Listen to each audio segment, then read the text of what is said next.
Greetings. Been sitting here waiting for the time to reach 5:22 to talk to you about the metaphysical theory of everything. I'll read my little piece and then I'll start talking about it. Judging from my emails, sometimes people get the idea that I don't understand when I talk about duality and illusion, or ego and shadow. It's not that I cannot comprehend how many have arrived at certain metaphysical explanations for the world we witness. It's simply that I seek a theory where everything makes sense. In other words, for me, it's about embracing the paradox from a place of love. Yes, I've often used the phrase embracing the paradox or embrace the paradox. I mean, it goes back years. I started the Paradox magazine in 1996, but as far back as the early 1980s, I was dealing with paradoxical philosophical ideas, trying to make sense of everything in the world. But I've realized, as I've tried to communicate these things first in writing and lately in these videos, that it's hard for me to get the idea across so that people can actually grasp it, because we have a tendency to filter everything through what we already know instead of trying to expand our minds and our hearts and our comprehension to include all the possibilities, and to do it from a place not of fear but of love. For example, I got an email yesterday. I don't know who it was from. I don't remember who it was from. It said, "You are that, you are not this," referring to yesterday's video when I said, "I am this, I am that too." Or "I am also that" was the title. Anyway, this is how we've been trained in our world to comprehend virtually everything. It's an either-or thing. You can't be both. You can't be both. In the either-or, everything is fear. All right? To me, that just perfectly sums up fear. Fear will always, apparently, fear seems to always want to separate and divide. Love always tries to include. When I see myself as God expressed in flesh, I can do that two different ways, from two different perspectives. The perspective most spiritual people have taken, the Gnostics and many others down through the ages, including our present day and age, they put the one part of themselves, the divine, or try to, up on some pedestal somewhere, separated from the mundane physical self, the ego self, the shadow self. They separate that out. Boom, it's up there somewhere. And they do that by explaining, or using words to explain, like illusion and ego, in a derogatory sense. It's not real. It's Maya. It's fake. It's phony. That's invalidation.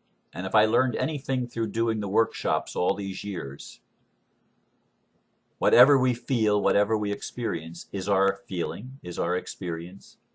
And I'll say even it is our thoughts. And I don't try to invalidate anything. I try my best all these years to find a way to explain how everything is important. Now, let's take the matter of the lawsuit. and the attempt of the bank's lawyer, primarily she's the one that wants desperately to steal my home from me. Now, I can see that purely as her trying to victimize me and myself as a victim. Spirit doesn't let me get away with that. Although I can validate myself in those feelings. I can say, I have a right to feel that way. She's acting unlawfully. She's acting without compassion. She's not seeking justice.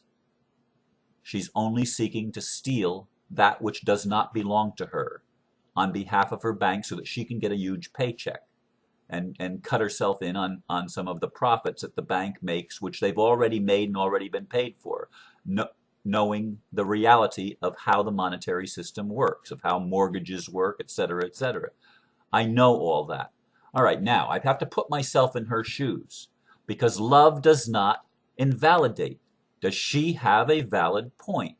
Well, from her perspective, her whole world is based on keeping the system working the way that it's always worked.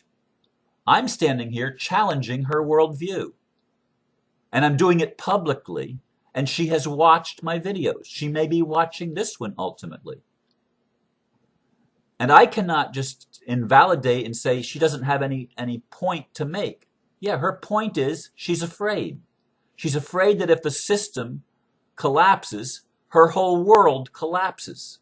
Just like I'm afraid that if my home is taken away from me, a lot of things that have meaning in my life are all of a sudden destroyed. Although I'm realizing as I ponder more and more and as I interact with people more and more that I have numerous other options. There's people that have said, you can come and stay with me, Ron. You can live here in the United States and in Canada and in Europe. I've had people say, yeah, you can come here. If you lose your home, you can come here. And people don't understand that I'm trying, and I've tried in this lawsuit thing from the beginning to let them know all I'm wanting to do is to protect what has been given to me. That's all I'm wanting to do. To protect what is mine. I know I'm not my house. People have written to me and reminded me, you're not your house, Ron. If your house disappears, it's okay. That's not the point. The point is, just as I cannot seek to invalidate someone else, neither do I want them to invalidate me. It's not an either-or situation.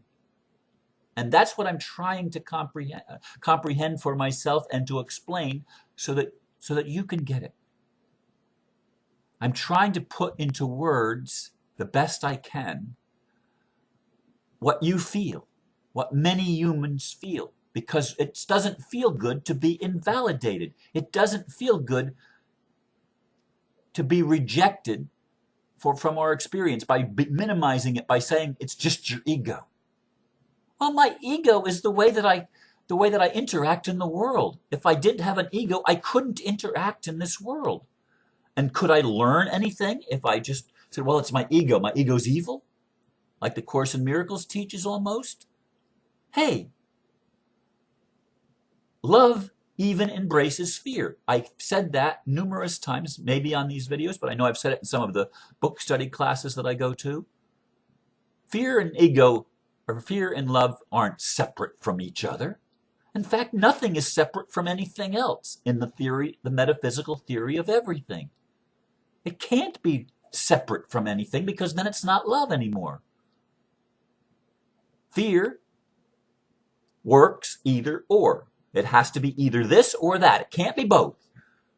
If you're both, you're not making sense, Ron. You're not making sense. And from the fear perspective, that's absolutely true. It doesn't make sense from the fear perspective.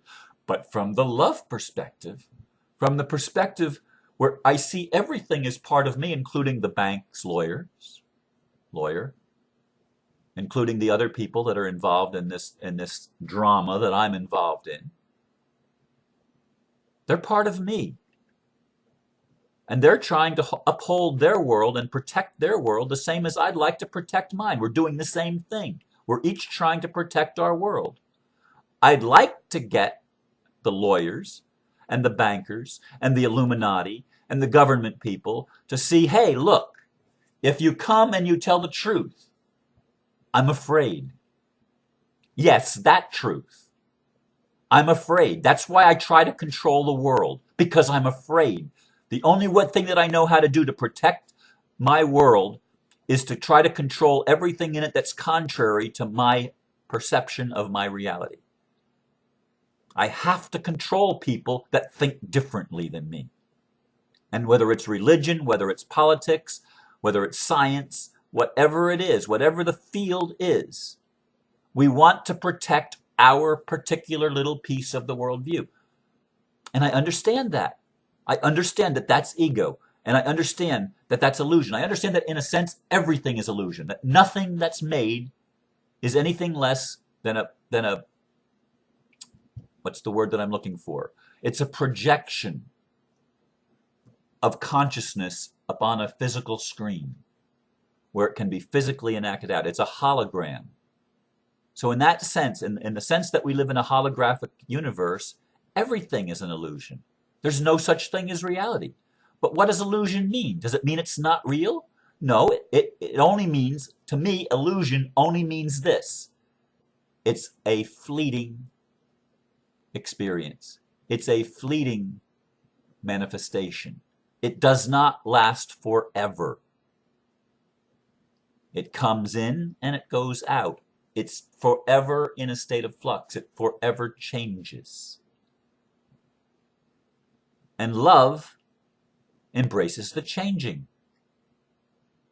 So in this modern world, this ninth wave that we're living in, everything is changing. What's happening? We're having universal consciousness. That's what I'm trying to share with you. Universal consciousness. Yes, I feel the victim role. Yes, I feel the victimizer role. They're both fear. They're both an either-or construct. So what I'm trying to do metaphysically, the physicists are trying to do in the physical world. Come up with a theory that explains everything, that embraces the whole without leaving any part out.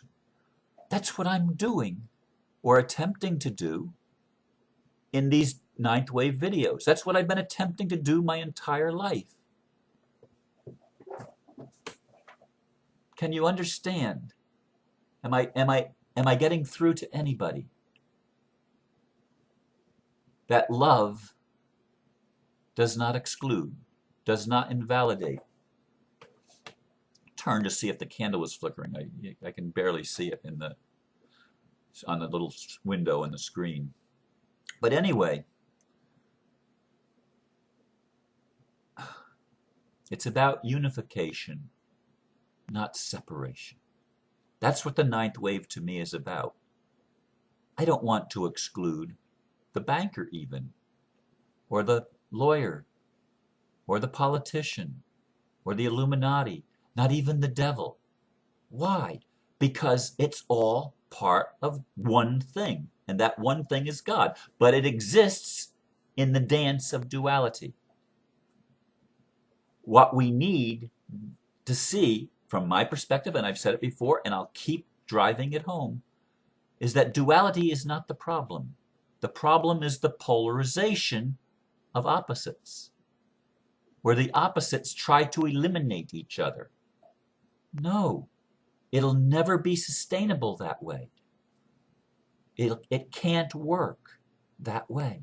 It simply cannot. So I do understand that some of the things that I share are not easy for everybody to grasp. And I'm doing my very best to do it in words, which is not easy. So I'm going to leave you with these thoughts and move on to my day, as you will move on to yours. Namaste. Bless you. See what I'm trying to say. Thank you.